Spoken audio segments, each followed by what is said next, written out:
अब जो भी होगा बायोमेट्रिक उपस्थिति के माध्यम से होगी, जियो टैगिंग के माध्यम से होगी, सैटेलाइट इमेजनरी के माध्यम से स्थायी परिसंपत्ति का निर्माण हुआ है कि नहीं हुआ है, real time mobile app monitoring भी होगी, या ये टूल का भी इस्तेमाल वहां पे हो सकता है, और सीधे डिजिटल भुगतान डीबीटी के माध्यम से हम श्रमिक के खाते में सीधे पैसा भेजेंगे। आपने देखा होगा इससे पहले समाजवादी पार्टी के समय में सोनभद्र में मनरेगा का भयंकर घोटाला हुआ था। सीबीआई की इंक्वायरी उस समय उसकी चल रही है। टेक्नोलॉजी को कानूनी अधिकार के रूप में अब शामिल इसके माध्यम से किया गया है। बायोमेट्रिक उपस्थिति, geo tagging, satellite imaginary, real time mobile app monitoring और EI से निगरानी और सीधे डिजिटल भुगतान, यानी अब हाजिरी भरने की औपचारिकताएं नहीं होंगी। अब जो भी होगा बायोमेट्रिक उपस्थिति के माध्यम से होगी, जियो टैगिंग के माध्यम से होगी, सैटेलाइट इमेजनरी के माध्यम से स्थायी परिसंपत्ति का निर्माण हुआ है कि नहीं हुआ है, real time mobile app monitoring भी होगी, या ये टूल का भी इस्तेमाल वहां पे हो सकता है, और सीधे डिजिटल भुगतान डीबीटी के माध्यम से हम श्रमिक के खाते में सीधे पैसा भेजेंगे। ये इसके माध्यम से होगा।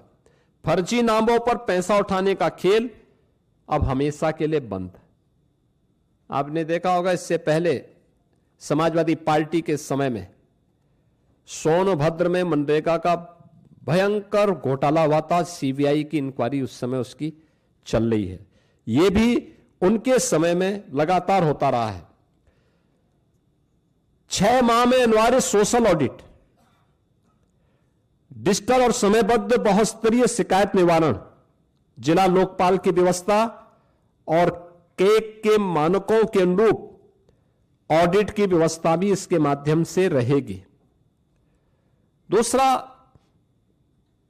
वित्तीय अनुशासन के साथ साथ यह संघीय संतुलन को बनाए रखने में भी एक बेहतर योगदान ये नया अधिनियम हमें देने जा रहा है, जिसमें केंद्र राज्य की साझेदारी 60-40 की हो गई।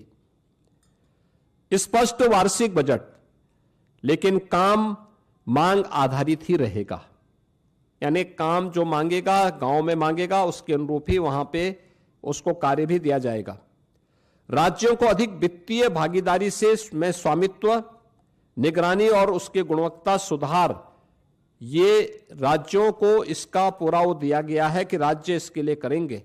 और मेरा मानना है कि कुल आवंटन में वृद्धि करके राज्यों को इस मनरेगा की तुलना में अगर इस नई स्कीम के माध्यम से आप देखेंगे तो विकसित भारत जी राम जी के माध्यम से 17,000 करोड़ रुपए अधिक धनराशि इसके माध्यम से प्राप्त हो सकती है।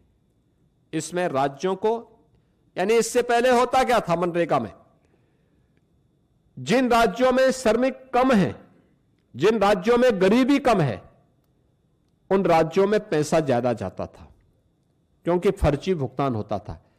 लेकिन अब जिन राज्यों में लेबर क्लास ज्यादा है, जिन राज्यों में उन लोगों को, श्रमिकों को रोजगार की गारंटी मिलनी चाहिए, उन राज्यों को इसके माध्यम से ज्यादा कार्य मिलेगा, श्रमिकों का अधिकार बढ़ेगा, भुगतान उनका सुरक्षित होगा, किसान को समय पर भी श्रम उपलब्ध होने लगेगा।